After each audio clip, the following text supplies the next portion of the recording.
इसकी शुरुआत में हमें दिखाया जाता है कि जॉन वॉकर अब अपने लॉकर रूम में होता है और वहां पर अपना पुराना लॉकर भी देख रहा होता है और तभी उसकी पार्टनर वहां पर आ जाती है और कहती है कि क्या तुम्हें डर लग रहा है। तो जॉन वॉकर उसे कहता है कि मैं डरता कभी नहीं, बस मैं थोड़ा सा नर्वस हूँ क्योंकि जो रिस्पॉन्सिबिलिटी मुझे मिली है वो बड़ी नहीं, काफी ज्यादा बड़ी है।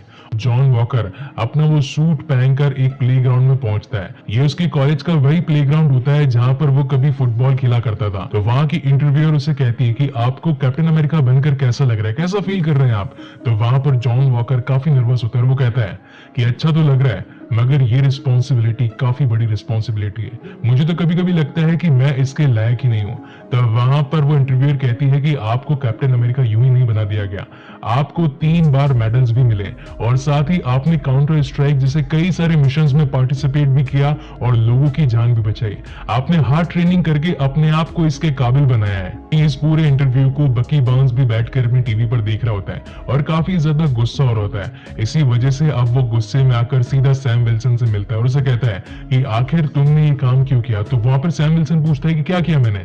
तो बकी उसे कहता है कि तुम्हें तुम्हारी शील्ड जो कि कैप्टन अमेरिका ने तुम्हें दी थी, तुम्हें उसे गवर्नमेंट को डोनेट नहीं करना चाहिए था। तो वहां पर सैम विल्सन उसे कहता है कि मेरे उसको डोनेट करने के पीछे कई सारे रीजन है, तुम कभी नहीं समझ पाओगे। मगर फिर भी बकी उस पर काफी ज्यादा गुस्सा हो रहा होता है और वो पूछता है कि आखिर तुम कहाँ जा रहे हो। तब वहां पर सैम उसे बताता है कि मेरे पास ने इस देश और दुनिया को बचाने के लिए काफी सारे काम है, मेरे पास तुम्हारे से लड़ने के लिए टाइम नहीं और अभी मुझे जाने दो। तो वहां पर बकी उससे पूछता है कि तुम कहाँ जा रहे हो, मैं तुम्हारे साथ चलूंगा। तो सैम उसे बताता है कि मेरे रेड विंग के थ्रू मुझे खबर मिली है कि कुछ सैनिक जो कि तुम्हारी जितनी ताकत रखते हैं वो म्यूनिक में मौजूद हैं और कुछ इलीगल एक्टिविटी कर रहे हैं। तो बकी उससे कहता है कि ऐसा नहीं हो सकता क्योंकि सुपर सोल्जर प्रोग्राम तो बंद हो गया है। तो वहां पर सैम उससे कहता है कि इन सभी झगड़ों के पीछे हमेशा वो तिकड़ी तो काम करती है। तो वो कहता है कि कौन सी तिकड़ी। तो सैम उससे बताता है कि तिकड़ी यानी कि एलियन या फिर कोई एंड्रॉइड रोबोट्स और या फिर जादूगर, और साथ ही जादूगरों की बात करते हुए वो डॉक्टर स्ट्रेंज का भी नाम लेता है।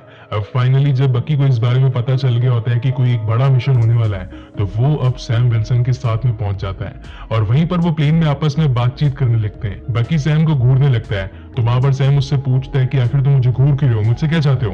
तब वहां पर बकी उसे वापस से कहता है कि तुम्हें ऐसा नहीं करना चाहिए था, क्या तुम्हारे पास इस मिशन के लिए प्लान है। तो सैम उसे कुछ जवाब नहीं देता। तो बकी उसे कहता है कि अगर तुम्हारी जगह कैप्टन अमेरिका यानी कि स्टीव रॉजर मेरा दोस्त होता तो उसके पास में हमेशा किसी लड़ाई के लिए एक प्लान होता और तुम्हारे पास में नहीं है, इसका मतलब तुम कभी भी उसकी जगह नहीं ले सकते। तो सैम उसे अगेन कहता है कि ना तो मैं कैप्टन अमेरिका था और ना ही मैं हूँ, वो अपनी जगह पर है और मैं कभी भी उसकी जगह लेने की कोशिश नहीं कर सकता। और इसी के साथ वो वहां से कूद जाता है। तो बकी टॉरस से कहता है कि क्या तुम्हारे पास में पैराशूट है। तो टॉरस उसे बताता है कि ऊंचाई सिर्फ 200 मीटर है, यहाँ से तुम्हारा पैराशूट खुलेगा भी नहीं। इस बात को सुनकर बकी अब अपनी एक बाह फाड़ लेता है और वाइब्रेनियम वाले हाथ के साथ में अब उसी प्लेन से कूद जाता है और सीधा जमीन पर गिर पड़ता है। अब वहां पर रेड विंग की मदद से सैम विल्सन और साथ ही बकी बार्न्स पहुंच जाते हैं एक ऐसी अबैंडन्ड बिल्डिंग में जहां पर जर्मनी में कुछ लिखा होता है। और तभी बकी को वहां पर 2 लोग नजर आते हैं जो कि काफी सारे भारी भारी मेडिसिन के बॉक्स उठाकर एक ट्रक में रख रहे होते हैं। तो बकी सैम विल्सन को कहता है कि मैं उनका सामना आराम से कर सकता हूँ, मेरे पास में वाइब्रेनियम का हाथ है और मैं उन्हें एक ही मिनट में धूल चढ़ा दूंगा। तो सैम कहता है कि रुको, मुझे चेक करने दो। और तब वो अपने रेड विंग की मदद से जब वहां की स्कैनिंग करता है तो वहां से पता चलता है कि वहां पर 7 लोग हैं। और जब वो लोग आगे बढ़ने लगते हैं तो अगेन रेड विंग वहां के ट्रक को स्कैन करता है तो उन्हें पता चलता है कि वो लोग 7 नहीं बल्कि वो 8 लोग हैं। और जब ट्रक वहां से निकलने लगते हैं तो वहां से अब बकी अपनी फुल स्पीड में भागकर उन ट्रक का पीछा कर एक ट्रक पर चढ़ जाता है। और जब वो उसे खोलता है तो उसे वहां पर एक लड़की मिलती है। तो बकी उससे कहता है कि अब तुम सेफ हो, हमने तुम्हें बचा लिया है। और तब हमें पता चलता है कि वो कोई हॉस्टेज नहीं बल्कि उन्हीं की एक गैंग मेंबर होती है और वो एक खींच के लात देती है विंटर सोल्जर को और वो जाकर पीछे के ट्रक से टकरा जाता है और फिर वो अपनी पूरी ताकत के साथ में उससे लड़ना शुरू कर देता है।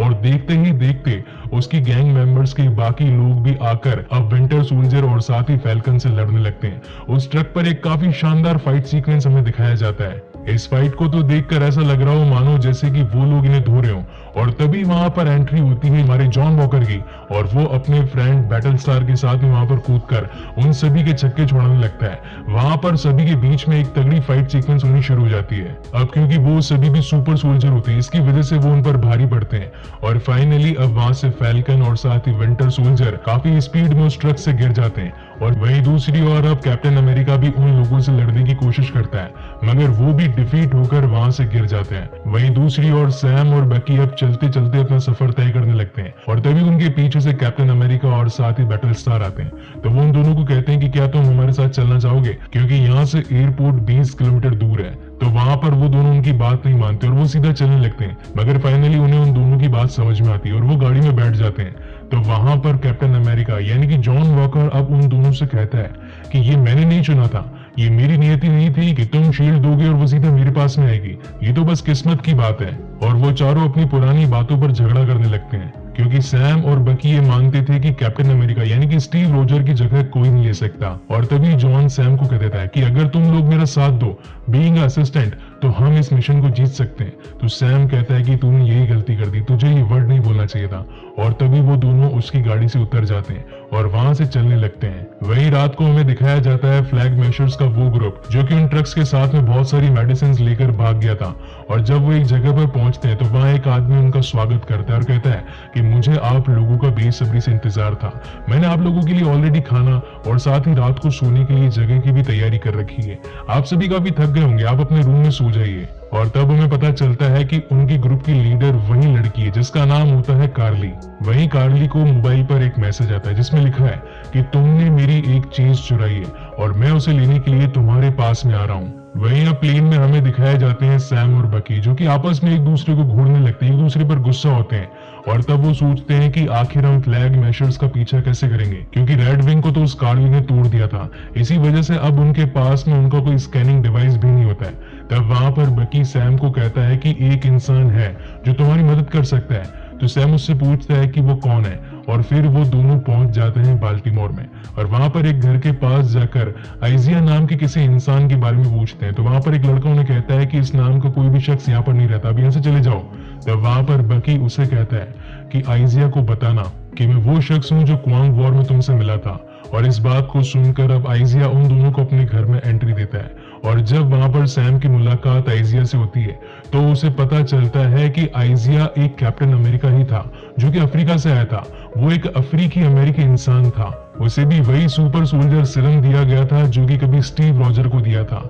मगर तब वहां पर आइजिया उनसे कहता है कि मैं तुम्हारी किसी प्रकार की मदद नहीं कर सकता, क्योंकि मैंने लास्ट टाइम भी मदद करी थी, मगर तुम लोगों ने मेरे साथ क्या किया, मुझे 30 सालों तक के लिए जेल में पटक दिया और सड़ने दिया। आइजिया उनकी बात नहीं सुनता और उन्हें उनके घर से जाना पड़ता है। जब वो वहां से जा रहे होते हैं तो वो अगेन आपस में बातचीत करते हैं कि आखिर तुमने मुझे पहले इनके बारे में क्यों नहीं बताया कि कोई अफ्रीकी अमेरिकी इंसान है जिसके पास में सुपर सोल्जर की पावर है। क्या ये बात स्टीव को पता थी?